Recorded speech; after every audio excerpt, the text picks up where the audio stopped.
যখনই কথা হয়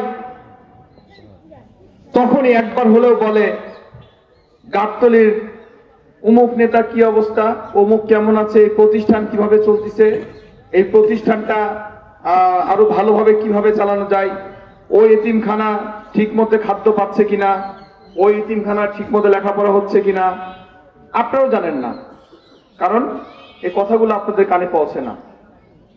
আমি বুঝি সে কতটুকু ভালোবাসে আপনাদের, কতটুকু সম্মান করে, কত শ্রদ্ধা করে।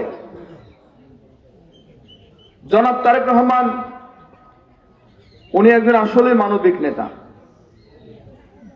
এসব কাজে কিন্তু উনি প্রচার বিমুখ, কখনোই নিজেকে সে জাহির করে না। সুদূর প্রবাসে হাজার হাজার মাইল দূরে থেকে মনটা তার পড়ে থাকে এখানে। সাইফুল বলেছে মনটা কিন্তু তার পড়ে থাকে এখানে।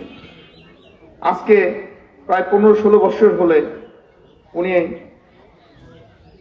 দেশের বাইরে থাকলেও উনি কিন্তু এক মুহূর্ত ভোলে না গাবতলী তথা বগুড়াবাসীর কথা।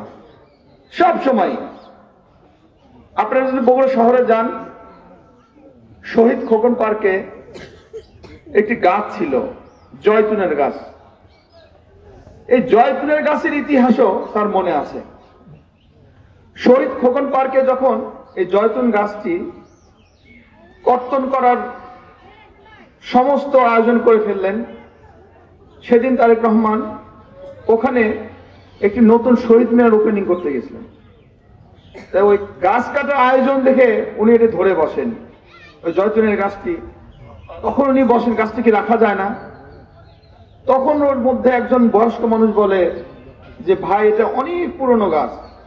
তখন তার কাছে গাছটি ইতিহাস শুনে বলে যে না, এই গাছটি কাটা যাবে না, এই গাছটি রক্ষণাবেক্ষণ করতে হবে, এই গাছটি একটি আমাদের মানে কালের সাক্ষী হয়ে দাঁড়িয়ে আছে, এটা কাটা যাবে না। উনি কিন্তু গাছটি রক্ষা করেছিলেন, যদিও গাছটি কিছুদিন আগে ঝড়ে পড়ে গেছে, তারপরে আওয়ামী লীগের লোকজন কেটে কুটে ভাগ করে খেয়ে গেছে। এখন একটা গাছের ইতিহাস যে বুঝালাম যে বগুড়ার একটা গাছেরও সে খবর রাখে যে ওই গাছটির কি অবস্থা। তাহলে আপনারা তো মানুষ, আপনারা কেউ না কেউ তার রক্ত না হলেও কোনো না কোনো দিক দিয়ে তার পরিচিত, কোনো না কোনো দিক দিয়ে তার কাছে।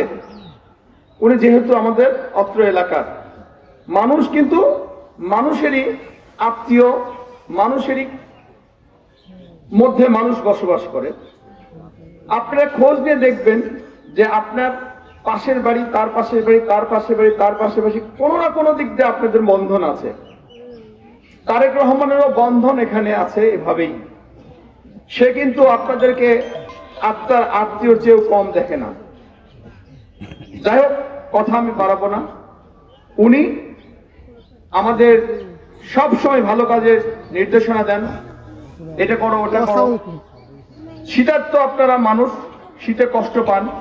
আমি নিজেও আজকে প্রথম রাত অতিবাহিত করলাম, আমি নিজেও শীতে কেমন তীব্র শীত শেষ রাতে পরে আমি দেখেছি, আমি নিজেও কেঁপেছি আর কি। পরে ডাবল লেপ দিয়ে আমি নিজের শীত নিবারণ করেছি।